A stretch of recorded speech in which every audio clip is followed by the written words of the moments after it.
Este anteproyecto de ley, cuando nosotros los mandamos, no había ningún tipo de oposición al anteproyecto de ley. Había un consenso en que más allá, como les digo, de posiciones políticas,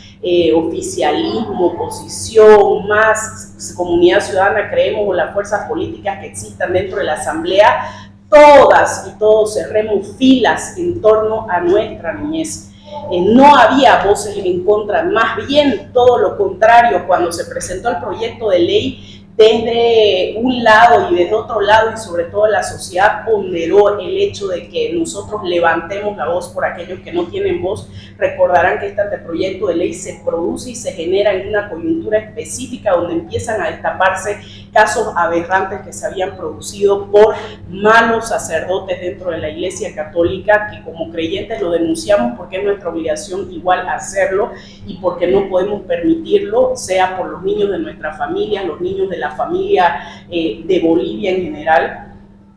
Y por supuesto que es una norma que cuando nosotros la presentamos en mayo, hicimos la conferencia de prensa, explicamos cuál era la instrucción y el mandato que nos había dado nuestro presidente Lucho, y dijimos en todos los medios de comunicación: aboquémonos este tema. Sé que la agenda política siempre la marcan muchísimos otros temas, y que al final muchas veces los titulares terminan yéndose por otro lado, pero en esto unámonos todos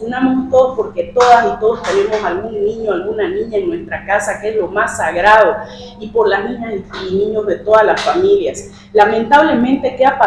pasó durante estos últimos meses? Que ahí vemos cómo ciertos pactos políticos se han ido generando, por supuesto, con busca de desestabilizar a nuestro gobierno, de desgastar a nuestro gobierno. Eso ha impedido y ha atrasado el tratamiento de muchos anteproyectos de ley, pero este era un anteproyecto de ley que no podía retrasarse. Vamos meses retrasándose, se empezó a poner obstáculos dentro de una comisión, se subsanaron esos obstáculos,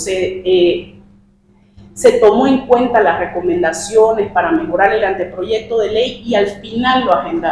lo agendaron el proyecto de ley, y anoche ha visto, y ahí está realmente ante toda la población lo que ha sucedido. No se puede indicar que porque hay vacíos normativos o porque no le convenció a uno se haya rechazado mayoritariamente este anteproyecto de ley, que básicamente lo que establece el anteproyecto de ley es muy sencillo, y es tan necesario en este momento hacerlo. Creo que fue un anteproyecto de ley que debió salir de inmediato, pero se ha demorado tanto su tratamiento para tener este resultado que, lo reitero, daña sobre todo a nuestra niñez. Este anteproyecto de ley básicamente lo que declara es que la violación y los delitos sexuales contra los infantes, es decir, contra los bebés, contra las niñas, niños y adolescentes, son imprescriptibles, que ningún violador puede sentirse libre en nuestro país, o que su delito va a prescribir de aquí a 20 años cuando una víctima decida levantar su voz y decir que fue agredida sexualmente por un violador.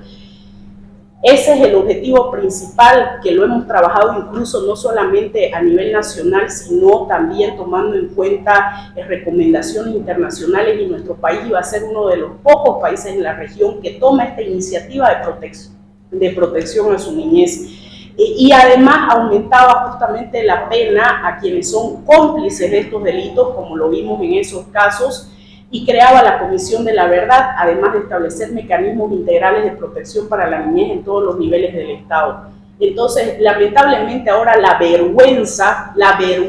ante las niñas y niños de su propia familia, señoras y señores asambleístas que votaron en contra de esta ley por sus intereses políticos,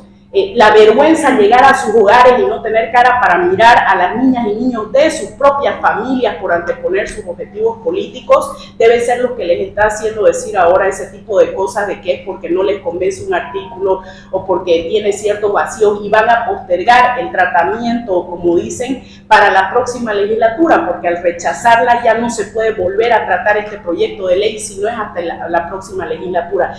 ¿Con qué cara van a decirle a las niñas y niños de nuestro país eso? Que por no tener la capacidad de anteponer sus objetivos políticos, sus pactos políticos en la Asamblea para perjudicar a nuestro gobierno, han perjudicado a lo más valioso que tenemos como sociedad, que son las niñas y niños en nuestro país.